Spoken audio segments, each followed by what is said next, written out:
Everyone thinks Buddhism is about giving up everything and living like a monk, but the Buddha literally said that poverty is suffering. So what's actually going on here? There's this huge misconception that to be Buddhist, you have to be poor, that wanting money is bad, that you should give away everything you own and go live in a cave somewhere. And I get why people think this. We see monks with nothing but robes and a bowl. We hear about detachment and letting go. We see images of the Buddha sitting under a tree. But here's what's wild. The Buddha never said you shouldn't have money. What he said was way more interesting than that. But first, if you love Buddha and the philosophy, do subscribe to the channel, and we will bring you better Buddhist stories and principles. So let me tell you where this confusion comes from, because it's everywhere. You mention Buddhism to most people, and they immediately think of monks who own nothing. They think of vows of poverty. They think you're supposed to reject the material world completely. And if you want nice things or care about money, you're not spiritual enough. You're too attached. You're missing the point. I used to think this too. I thought being interested in Buddhism meant I had to feel guilty about wanting financial security, like caring about my bank account made me less enlightened or something. And that created this weird split where I'd be interested in meditation and mindfulness, but then feel bad whenever I thought about money or wanted to buy something nice. But then I started actually reading what the Buddha said, and it was nothing like what I expected. The Buddha came from royalty. He grew up in a palace with everything he could ever want, so he knew what wealth was like from the inside. And when he left that life, it wasn't because money itself was bad. It was because he realized that having everything didn't automatically make him happy. There was still something missing. But here's the thing that blows people's minds. After he became enlightened, he didn't tell everyone to give up their money and become monks. That was never the message. He had students who were crazy wealthy. There was this guy named Anathapindika who was one of the richest merchants in India. Buddha taught wealth use. A king ruled a kingdom. The Buddha didn't say, quit your job and go be poor. He taught him how to rule wisely. The confusion comes from mixing up two completely different things, the life of a monk and the life of a regular person. They're not the same path, and the Buddha was super clear about this. Let's break down what Buddhism actually says about money, because it's way more practical than people think. First, the Buddha said that poverty is suffering. Actually said it. There's a text where he lists the types of suffering people experience, and poverty is right there on the list. Not having enough money to meet your basic needs, to feel secure, to take care of your family. That causes real suffering. It's not spiritual to be broke, it's just hard. He also said that wealth gained through honest work is nothing to be ashamed of. If you earned your money fairly, without hurting people, without lying or cheating, that's fine. There's no rule that says money makes you a bad Buddhist. 0. What Buddhism actually warns against is the attachment to money. And this is where people get confused. Because attachment doesn't mean what most people think it means. Attachment isn't caring about things. It's not wanting things. Attachment is when you think that thing is going to complete you. It's when you believe that once you get it, you'll finally be okay.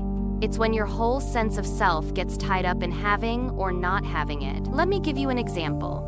Say you want to make $100,000 a year. That's a goal. That's fine. But if you think, I'll only be successful if I make that much, or I'm a failure because I don't make that much yet, that's attachment. Your self-worth is now tied to a number. That's when it becomes a problem. Or let's say you have money saved up. That's great. That's smart, but if you're constantly anxious about losing it, if you can't enjoy your life because you're always worried about your bank account, if you're so afraid of not having enough that you can't be generous or take any risks, that's attachment. The money owns you instead of you owning the money. Buddhism is about freedom, and you can't be free if money controls you, whether that's obsessing over getting more of it or being terrified of having it. The Buddha actually gave really specific advice about money. He said you should divide your income into 4 parts. 1 part for living expenses, 1 part for investing in your work or business, 1 part for savings, and 1 part for giving, helping others, supporting good causes, being generous. Does that sound like someone who thinks money is evil? No, that's financial planning. That's practical life advice. He also talked about the problems that come with wealth, because he wasn't naive about it. He said that wealth can make you paranoid. You're always worried about losing it or people stealing it. It can make you lazy. Why work hard when you already have enough? It can make you a target. People want things from you, and it can make you disconnected from reality. You forget what struggle feels like. But notice, he didn't say, so don't have wealth. He said, be aware of these traps. Use your wealth well. Don't let it change who you are. Stay grounded. Stay generous. Stay connected to people who don't have what you have. There's this other teaching where the Buddha talks about the 4 types of happiness related to wealth. The happiness of having it, knowing you have financial security. The happiness of using it, being able to enjoy your life and buy things you need. The happiness of being debt-free, not owing anyone money. And the happiness of living blamelessly, knowing you earned your money honestly. Again, does this sound like someone who thinks you should be poor?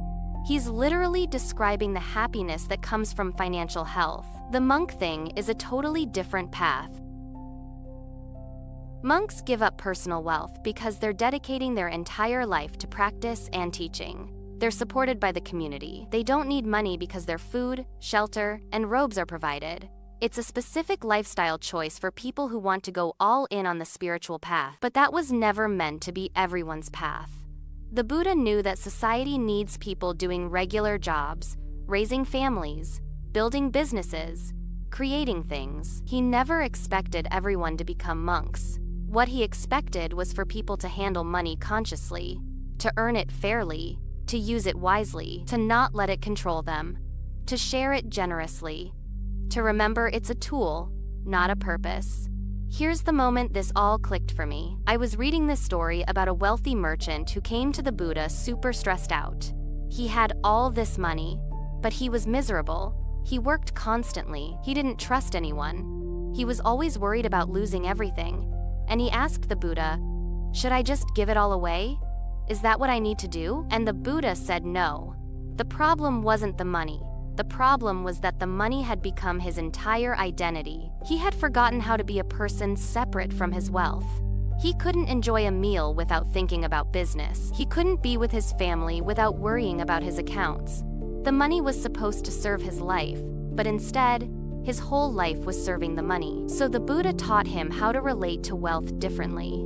Keep your money, keep your business. But remember, it's not who you are. Take time away from it. Be generous with it. Use it to make your life and other people's lives better.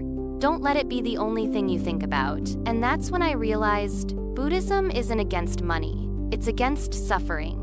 And money can cause suffering in 2 ways. Not having enough of it causes obvious suffering. You can't meet your needs. You're constantly stressed. You can't take care of yourself or your family. But having money can also cause suffering if you become a slave to it. If you can never have enough. If you lose yourself in the pursuit of more. The middle way, which is the whole point of Buddhism, is right there with money too. Not too little, not too much obsession. Enough to live well. Handled skillfully, held lightly. You know what's interesting? Some of the most generous people I know are people who have money and a healthy relationship with it. They can give freely because they're not terrified of running out. They can help people because they planned well. They can support good causes because they earned more than they needed.